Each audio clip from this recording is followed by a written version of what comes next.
નમસ્કાર, હું છું વિક્રમ વકીલ. આપ જોઈ રહ્યા છો હોટલાઇન ન્યૂઝ.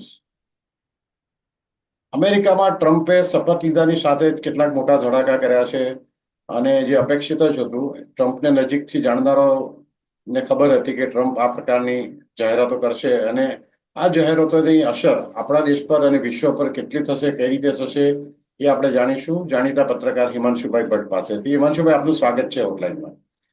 અચ્છા, નમસ્કાર વિક્રમ.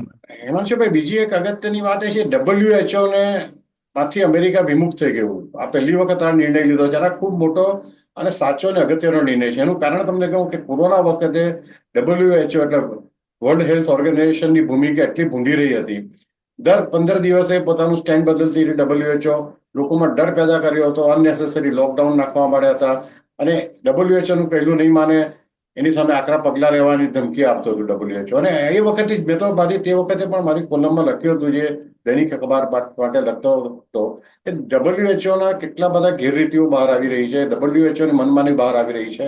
અને મને અંગત રીતે ડોનાલ્ડ ટ્રમ્પનો આ નિર્ણય સૌથી શ્રેષ્ઠ લાગ્યો છે. એ સિવાય પણ ટ્રમ્પે ઘણા બધા બીજા મેક્સિકો બોર્ડર પર ઇમરજન્સી જાહેર કરી છે. એ બધા નિર્ણયો પણ લીધા છે. તો આ વિશે જરા કહો અમને. ચાલો, તમે જેનાથી વાત કરી તેનાથી શરૂઆત કરીએ. WHO માંથી ખસી જવું અને સાથે સાથે હું લઈ લઈશ પેરિસ ડિક્લેરેશન માંથી પણ બહાર નીકળી જવું. હા, બરાબર. એટલે ક્લાઇમેટ ચેન્જ જે તૂટ ઊભું કર્યું હતું, ડાબેરી વિશ્વએ, લેફ્ટિસ્ટ ડેમોક્રેટિક કબાલે આખા વિશ્વમાં જે તૂટ ઊભું કર્યું હતું કે ક્લાઇમેટ ચેન્જ થાય છે, ક્લાઇમેટ ચેન્જ થાય છે અને એના લીધે કુદરતી આફતો આવે છે અને એ આફતોના નામે કે WHO કે રોગચાળો ફેલાય છે, આ થાય છે, તે થાય છે, એના નામે કેટલાક રાષ્ટ્રોને અઢળક નાણાં સહાય અપાતી હતી. આપણે દર્શકોને એક્ઝામ્પલ લઈને બતાવીએ અને બતાવીશું. પણ જે એક પહેલા આંકડો આપી દઉં, 500 મિલિયન WHO યુએસનું ફંડિંગ હતું. બાકી બધા તો બહુ ઓછું, નાનું જરા જરા જરા જરા જરા ફંડિંગ કરે અને એ પૈસાનો લાભ વિશ્વના કેટલાક એવા કટ્ટરવાદી જેહાદી દેશોને મળ્યા કરતો કે જેની કોઈ હદ જ નહીં. આવી જ વાત પેરિસ ડિક્લેરેશનની હતી, ક્લાઇમેટ ચેન્જની. હવે ટ્રમ્પ એ બિઝનેસમેન છે, બિલિયોનેર છે અને એમાં પણ એકદમ સફળ થયેલા બિલિયોનેર છે. એટલે એ જે પ્રેસિડેન્ટ છે ને, એ જ્યારે બિઝનેસમેન હોય ત્યારે એ પોતાને એમના ઇન્વેસ્ટમેન્ટ પર રિટર્ન શું મળે છે તે હંમેશા જોતા હોય. અને અહીંયા તમે WHO ની વાત કરો, આ વુહાન વાયરસ આવ્યો, કોરોના. હવે એના માટે પ્રોપેગેશન માટે અને એના કન્ટેનમેન્ટ માટે WHO એ જે કામ કર્યું એમાં મેક્સિમમ ફંડિંગ કોનું હતું સાહેબ? 80% પ્લસ ફંડિંગ યુએસ. પણ એનો લાભ યુએસ તો કંઈ મળ્યો નહીં. તમને ખબર છે કે યુએસના કુલ પોપ્યુલેશનની સામે થયેલા કોરોનાના મોતના આંકડાને જોઈએ તો તે ભારત કરતા 3 ગણો છે. ભારતે તો પોતાની લોકલ વેક્સિન પેદા કરીને લોકોને બચાવી લીધા. મોટી કંપનીઓના નામ તો અહીંયા નહીં નથી આપવા, ચાલો માની લીધું. પણ તે છતાંય જે પ્રકારે world health organization America maximum funding આપે છે, એટલે સ્વાભાવિક છે કે યુએસએ એવું ઈચ્છે કે WHO માંથી જે પણ ફાયદા થાય, સૌથી વધુ ફાયદા એમને થવા જોઈએ. પણ એ થઈ રહ્યા નથી. એ તો વાત બાજુ પર રહી. આવી સ્થિતિમાં WHO માંથી ખસી જવાનો નિર્ણય લે એટલે બહુ સિમ્પલ વસ્તુ છે સાહેબ. કે આજે તમે મને એમ કહો કે યુનોના 5 ભાગમાં યુનાઇટેડ નેશનના WHO એક બહુ મોટું અંગ છે, વિશ્વ આરોગ્ય સંસ્થા. હવે એનો જે ધણીધોરી કહેવાય યુએસએ, એ જ જતો રહે ત્યાંથી, એ ઘરમાં રહેવાનું શું? હવે આવી જ વાત પેરિસ ડિક્લેરેશન ક્લાઇમેટ ચેન્જની વાત કરીએ. હવે તમને ઉદાહરણ આપું, છેલ્લા 2-3 વર્ષથી આપણે જોઈએ છીએ, એટલે બાંગ્લાદેશ, આપણી 2 સરહદોની વાત કરીએ, પશ્ચિમ અને પૂર્વ. પશ્ચિમમાં પાકિસ્તાનમાં છેલ્લા 2 વર્ષથી ભયંકર પૂર આવે છે. પૂરના નામે ભાઈ અમે તો મરી ગયા, અમારું અર્થતંત્ર તો ખલાસ થઈ ગયું, પૂરથી દેશ ડૂબી ગયો, આ થઈ ગયો, તે થઈ ગયો. અને આ પેરિસ ક્લાઇમેટ ચેન્જના નામે જે બધા ફંડ ચાલતા હોય, ડિઝાસ્ટર રિલીફના જે ફંડ ચાલતા હોય આંતરરાષ્ટ્રીય, તેમાં પણ મેક્સિમમ ફાળો યુએસનો હોય. અને આ બધા દેશોમાં એ પૈસા જતા રહે. એ બધા પૈસા હવે ડોનાલ્ડ ટ્રમ્પ જ્યારે યુએસએને એમાંથી ખસેડી લીધો, એટલે એ પૈસા હવે આવવાના બંધ થઈ જશે. કેમ કે યુએસએ કોન્ટ્રીબ્યુટ કરતું હતું મેક્સિમમ. હવે એનું કોન્ટ્રીબ્યુશન જ બંધ થશે તો આવશે ક્યાંથી? હવે આવતા વર્ષે માની લો કે આવતા જૂન મહિનામાં પાકિસ્તાનમાં પાછું પૂર આવ્યું, ન નારાયણ, કે બાંગ્લાદેશમાં તો દર વર્ષે એક ભયંકર પૂર આવે અને અડધું બાંગ્લાદેશ ડૂબી ગયું. તે વખતે ફ્લડ રિલીફના નામે જે કરોડો ડોલર જતા હતા એ બધા બંધ થઈ જવાનું.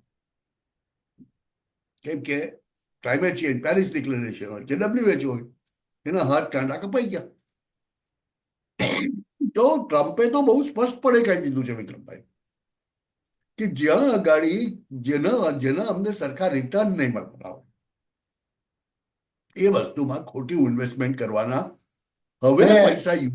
હિમાંશુભાઈ, બીજી એક વાત વચ્ચે 1 મિનિટ કહું તમને કે આપણે WHO કે આ ક્લાઇમેટ ચેન્જની જે વાત છે એ વર્ષોથી ઘણા બુદ્ધિશાળી લોકો વિચારે છે કે ભાઈ આ જે ક્લાઇમેટ ચેન્જની વર્ષોથી વાતો થાય છે એ તો હજારો ને લાખો વર્ષ પહેલા જે વેધર હતું તેનો થોડો ઘણો ફેરફાર તો થવાનો જ છે. એની પાછળ તમે એને કારણે ડેવલપમેન્ટ અટકાવી દો અને અબજો ડોલરનો ખર્ચો કરીને એનજીઓને બધાને પૈસા આપો, પૈસા જલસા કરતી હોય.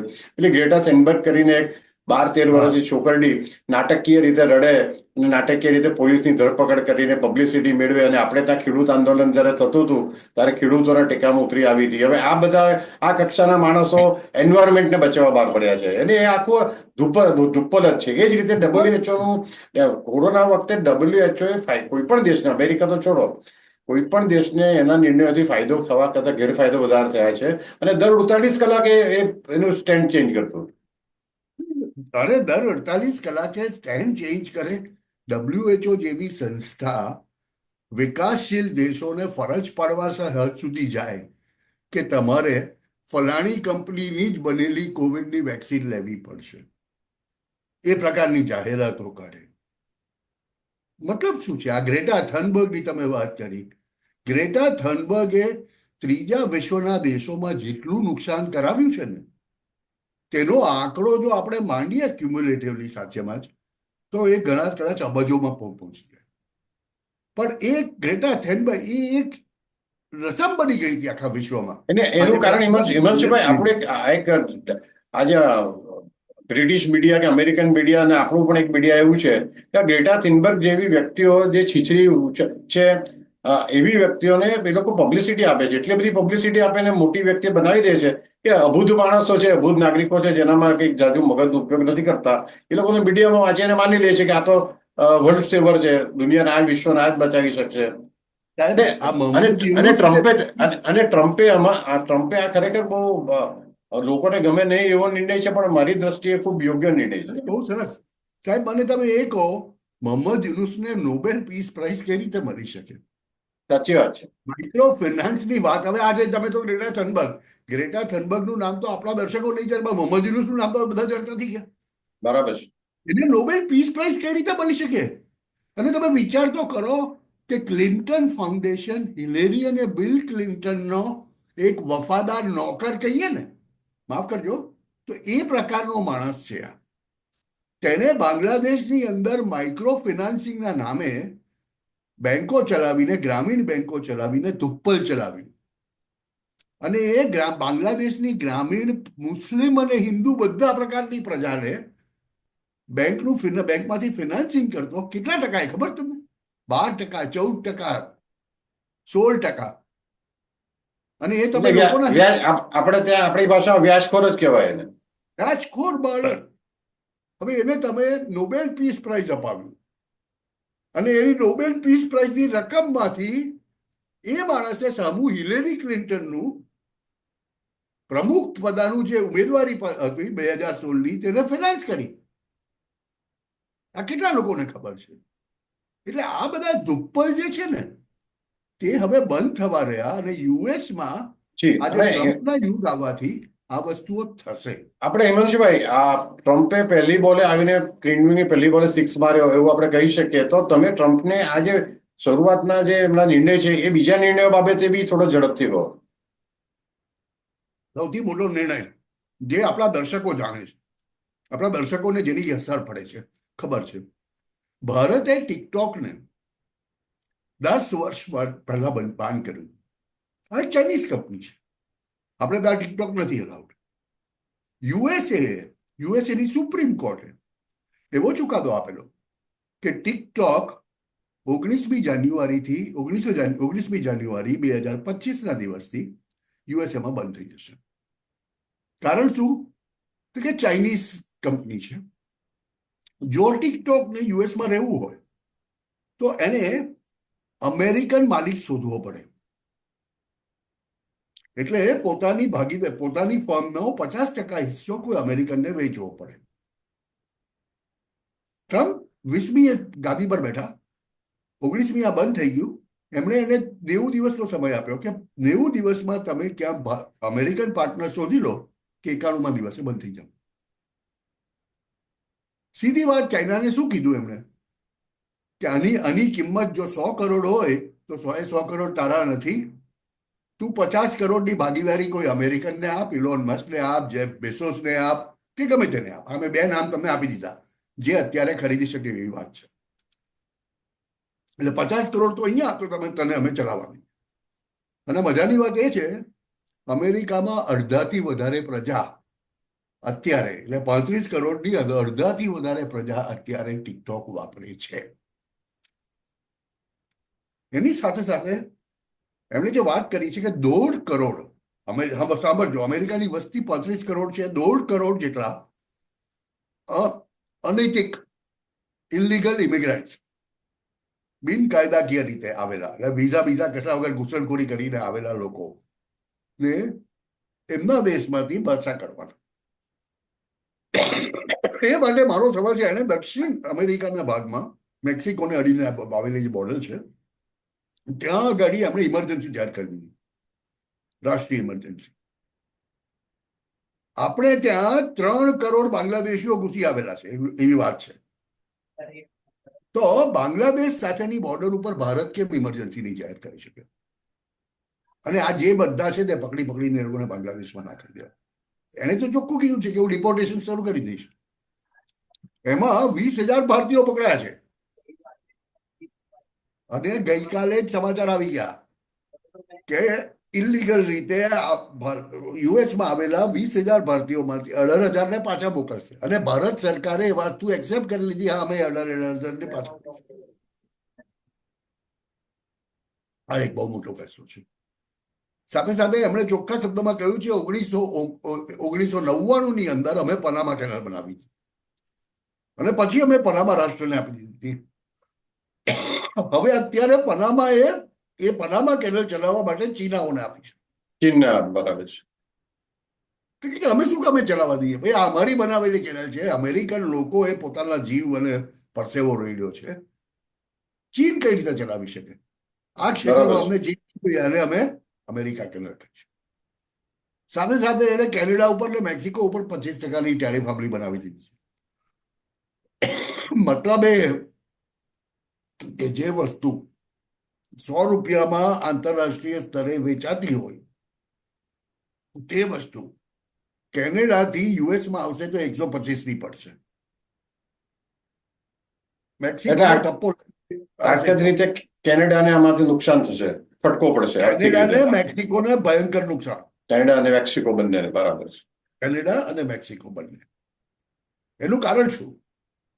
તો એનું કારણ એ કે આર્કટિક રૂટ. હવે જેમ જેમ પૃથ્વી વિકસતી જાય છે, આપણા ધ્રુવીય ક્ષેત્રોમાં જમેલો બરફ ધીમે ધીમે જે પીગળતો જાય છે, એટલે ઉપરના ધ્રુવીય રસ્તાઓ ખુલતા જાય છે. આપણા ઉત્તર અને દક્ષિણ ધ્રુવ, એટલે જયારે ગ્રીનલેન્ડની વાત કરાય છે કે હું આખું ગ્રીનલેન્ડ ખરીદી લઈશ. કેમ કે ગ્રીનલેન્ડની અંદર કુદરતી સંપત્તિઓનો ભંડાર છે અને ત્યાંથી તે ઓઇલ કાઢી શકે છે, રેર અર્થ મિનરલ કાઢી શકે છે. આ જ વાત કેનેડામાં છે.